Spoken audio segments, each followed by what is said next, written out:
Well, it's nice to be back at Princeton. I find it difficult to believe that it's been almost 11 years since I departed these halls for Washington. I wrote recently to inquire about the status of my leave at the university, and the letter I got back began, "Regrettably, Princeton receives many more qualified applicants for faculty positions than we can accommodate." I'll extend my best wishes to the seniors later, but first I want to congratulate the parents and the families sitting out on the lawn. As a parent myself, I know that putting your kid through college these days is no walk in the park. Some years ago, I had a colleague who sent 3 kids through Princeton, even though neither he nor his wife attended this university. He and his spouse were very proud of that accomplishment, as they should have been. But my colleague also used to say that from a financial perspective, the experience was kind of like buying a new Cadillac every year and then driving it off a cliff. I should say that he always added he would do it all over again in a minute. So, well done, moms and dads. This is indeed an impressive and appropriate setting for a commencement. I'm sure that from this lectern, any number of distinguished spiritual leaders have ruminated on the lessons of the 10 Commandments. I don't have that kind of confidence. And anyway, coveting your neighbor's ox or donkey is not the problem it used to be. So I thought I would use my few minutes today to make 10 suggestions, or maybe just 10 observations, about the world and your lives after Princeton. Please note these points have nothing to do with interest rates. My qualification for making such suggestions or observations, besides being kindly invited to speak here today by President Tillman, is the same reason that your obnoxious brother or sister got to go to bed later. I am older than you. All of what follows has been road-tested in real-life situations, but past performance is no guarantee of future results. Number 1. The poet Robert Burns once said something about the best laid plans of mice and men ganging aft the gley, whatever a gley means. A more contemporary philosopher, Forrest Gump, said something similar about life and boxes of chocolate and not knowing what you're going to get. They were both right. Life is amazingly unpredictable. Any 22-year-old who thinks they know where they will be in 10 years, much less in 30, is simply lacking in imagination. Look what happened to me. A dozen years ago, I was minding my own business, teaching Economics 101 in Alexander Hall, and thinking of good excuses for avoiding faculty meetings. Then I got a phone call. In case you're skeptical of Forrest Gump's insight, here's a concrete suggestion for each of the graduating seniors. Take a few minutes the first chance you get and talk to an alum participating in their 25th or 30th or 40th reunion. You know, somebody who was near the front of the parade. Ask them back when they were graduating 25, 30, or 40 years ago where they expected to be today. If you can get them to open up, they'll tell you that today they are happy and satisfied in various measures, or not, and their personal stories will be filled with highs and lows and in-betweens. But I'm willing to bet those life stories will in almost all cases be quite different in large and small ways from what they expected when they started out those many years ago. This is a good thing, not a bad thing. Who wants to know the end of a story that's only in its early chapters? Don't be afraid to let the drama play out. 2. Does the fact that our lives are so influenced by chance and seemingly small decisions and actions mean that there's no point to planning, to striving? Not at all.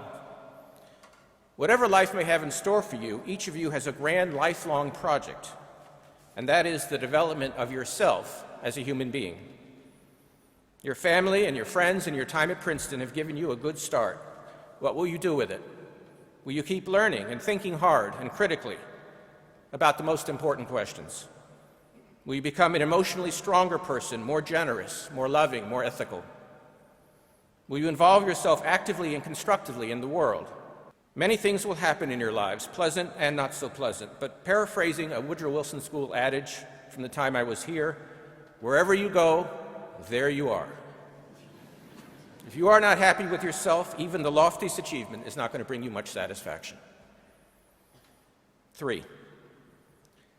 The concept of success leads me to consider so-called meritocracies and their implications. We've been taught that meritocratic institutions and societies are fair.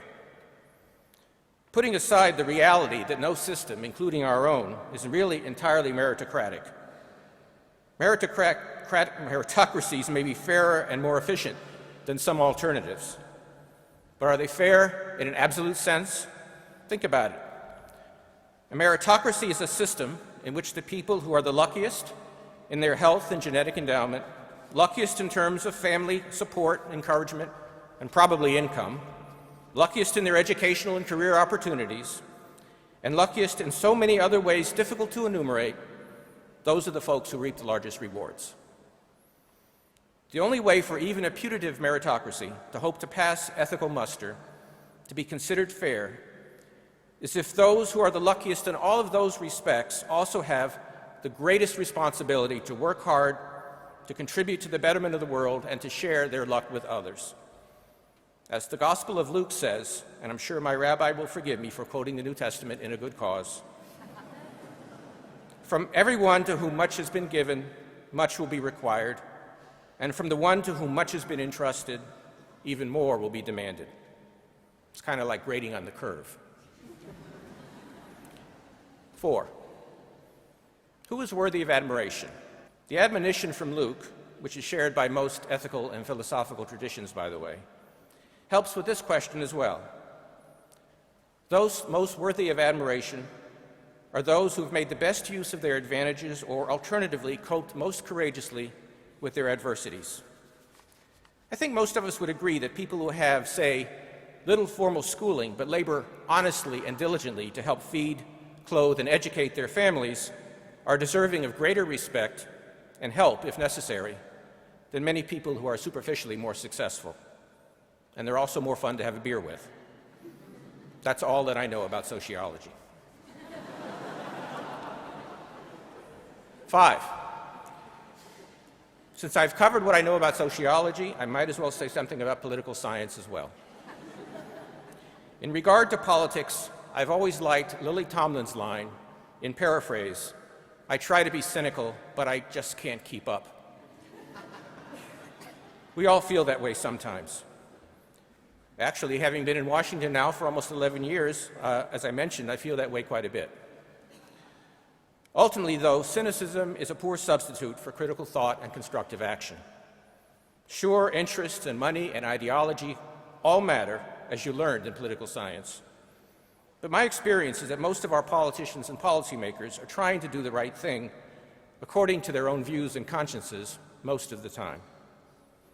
If you think that the bad or indifferent results that too often come out of Washington are due to base motives and bad intentions, you're giving politicians and policymakers way too much credit for being effective. Honest error in the face of complex and possibly intractable problems is far more important source of bad results than our bad motives. For these reasons, the greatest forces in Washington are ideas and people prepared to act on ideas. Public service, as I've discovered, is not easy. But in the end, if you're inclined in that direction, it's a worthy and challenging pursuit. 6. Having taken a stab at sociology and political science, let me wrap up economics while I'm at it. Economics is a highly sophisticated field of thought that is superb at explaining to policymakers precisely why the choices they made in the past were wrong. About the future, not so much. However, careful economic analysis does have one important benefit, which is that it can help kill ideas that are completely logically inconsistent or wildly at variance with the data. This insight covers at least 90% of proposed economic policies. 7.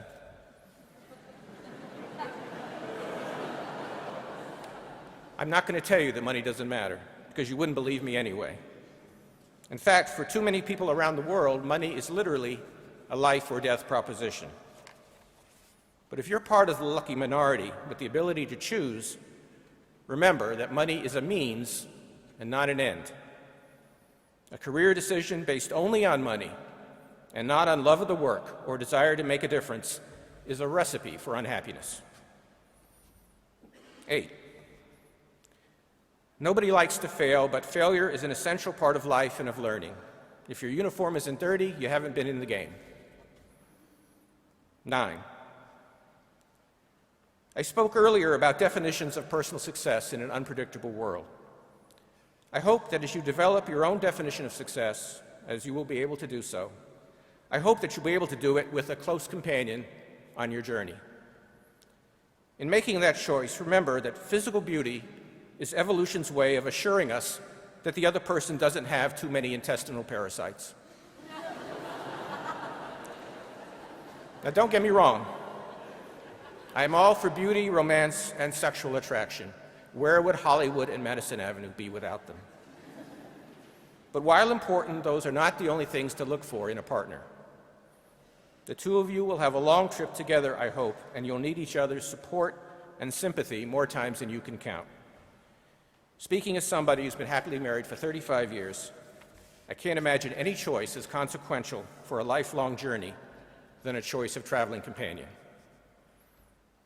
10. Call your mom and dad once in a while. A time will come when you'll want your own grown-up, busy, hyper-successful children to call you. Also, remember who paid your tuition to Princeton. Well, those are my 10 suggestions. They're probably worth exactly what you paid for them. But they come from someone who shares your affection for this great institution and who wishes you the best for the future. Congratulations, graduates.